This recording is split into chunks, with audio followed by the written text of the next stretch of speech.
Apa itu kurikulum?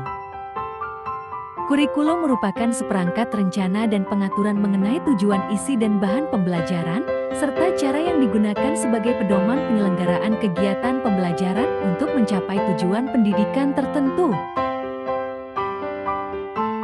Fungsi kurikulum dalam proses pendidikan yang sebagai sarana dalam mengukur kemampuan pribadi dan konsumsi pendidikan. Fungsi kurikulum berdasarkan pihak yang menerimanya. 1. Kepala sekolah melakukan koordinasi dan supervise pembelajaran. 2. Pengawas pedoman untuk menilai. 3. Guru pedoman dan pelaksanaan pembelajaran. 4. Siswa pedoman untuk belajar. 5. Orang tua kontribusi bagi kelancaran pembelajaran. Tujuan kurikulum secara umum yakni untuk pendidikan nasional, untuk lembaga atau institusi untuk berbagai bidang studi, dan untuk instruksi atau penjabaran bidang studi. Jati tujuan kurikulum adalah untuk melancarkan proses pendidikan dan meratakan pendidikan dalam suatu negara. Sejarah perkembangan kurikulum di Indonesia. Pertama, Rencana Pelajaran 1947 menekankan pada pendidikan, watak, kesadaran bernegara, dan bermasyarakat. Kedua, Rencana Pelajaran Terurai 1952.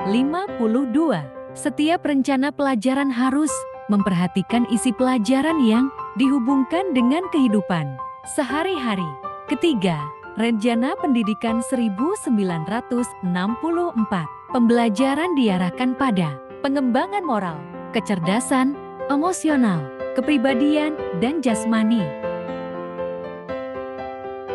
Keempat, Kurikulum 1968 merupakan kurikulum terintegrasi pertama di Indonesia. Kegiatan mempertinggi kecerdasan dan keterampilan, serta mengembangkan fisik yang sehat dan kuat. Kelima, Kurikulum 1975 menekankan agar tujuan pendidikan lebih efektif dan efisien dengan menekankan kepada stimulus respon rangsang jawab dan latihan drill. Keenam, Kurikulum 1984 merupakan revisi dari Kurikulum 1975, berorientasi kepada tujuan instruksional dengan pendekatan cara belajar siswa aktif. Ketujuh, Kurikulum 1994 dibuat sebagai penyempurnaan Kurikulum 1984, mengubah sistem pembelajaran dari sistem semester ke sistem caturwulan, agar materi pembelajaran lebih padat, tetapi masih menganut materi pendekatan CBSA. Kedelapan, Kurikulum berbasis kompetensi 2004 menekankan pengembangan kemampuan secara individu maupun klasikal dalam melakukan kompetensi tugas-tugas tertentu sesuai dengan standar performance yang telah ditetapkan.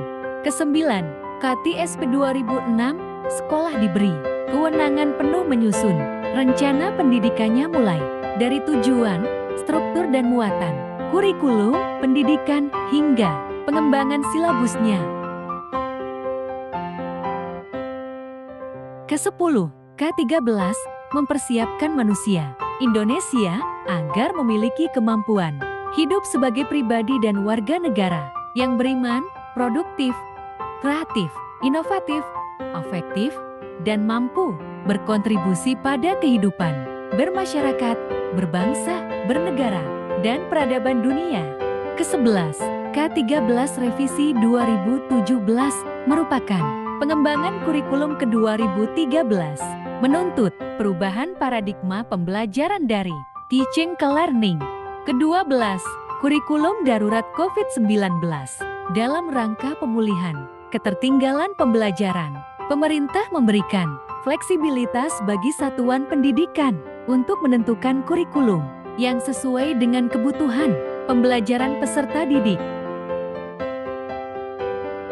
Ke-13, Kurikulum Merdeka dikembangkan sebagai kerangka kurikulum yang lebih fleksibel sekaligus berfokus pada materi esensial dan pengembangan karakter serta kompetensi peserta didik pada tahun ajaran 2022 atau 2023 2023, sudah 140.000 satuan pendidikan telah menerapkan kurikulum merdeka. Perubahan dan penyempurnaan kurikulum ini dilakukan untuk mengikuti perkembangan, tantangan zaman dan kemajuan iptek